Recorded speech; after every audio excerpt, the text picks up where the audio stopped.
इंद्री व्हिस्कीच्या लोगोमधील लाल ठिपक्यामागचं कारण ऐकून तुम्हाला धक्काच बसेल. तर गोष्ट आहे 1999ची. दिल्लीच्या एका क्लबमध्ये मध्यरात्री पार्टी सुरू असते. जवळपास 100 जण दारूच्या नशेत नाचत असतात. तेवढ्यात एका बड्या घराण्यातल्या मुलाची तिथे एंट्री होते.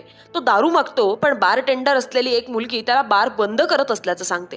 तो मुलगा रागाच्या भरात खिशातून बंदूक काढतो आणि त्या मुलीवर गोळी झाडतो. त्या मुलाचं नाव आहे मनू शर्मा, म्हणजे इंद्री व्हिस्कीचा मालक. आणि ज्या मुलीचा खून झाला तिचं नाव होतं जेसिका लाल. पुढे हे प्रकरण खूप गाजलं. मनू शर्माला जन्मठेपेची शिक्षा झाली. नंतर चांगल्या वागणुकीमुळे 14 वर्षांनी त्याची सुटका झाली. बाहेर आल्यानंतर त्यानं स्वतःचं नाव बदललं आणि मनू शर्मा झाला सिद्धार्थ शर्मा. त्यानंतर त्यानं खानदानी व्यवसायात लक्ष घातलं आणि 2021 साली इंद्री सिंगल मॉल्ट हा व्हिस्की ब्रँड लॉन्च केला. शिक्षा भोगून आल्यामुळे लोकांनीही त्याची ही सेकंड इनिंग स्वीकारली. पण ज्या ब्रँडमुळे तो जगप्रसिद्ध झाला, त्याच ब्रँडच्या लोगोमधील लाल ठिपक्यामुळे तो पुन्हा अडचणीत आला. जेसिका लालचा जो फोटो प्रसिद्ध झाला होता, त्यामध्ये आणि इंद्रीच्या लोगोमध्ये एक कॉमन गोष्ट होती, लाल ठिपका.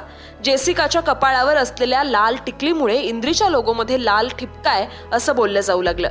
गेल्याच वर्षी लास वेगासमध्ये इंद्रीला ग्लोबल स्पिरिट अवॉर्ड मिळाला आणि पुन्हा एकदा इंद्री ब्रँड, त्याचा लोगो, तो लाल ठिपका आणि सिद्धार्थ शर्मा चर्चेत आले. आता प्रश्न असा आहे की तो लाल ठिपका जेसिकाशी खरंच संबंधित आहे का, की हे फक्त एक स्मार्ट डिझाईन आहे? तुम्हाला काय वाटतं? नक्की कमेंट करा आणि संवाद सेतूला फॉलो करा.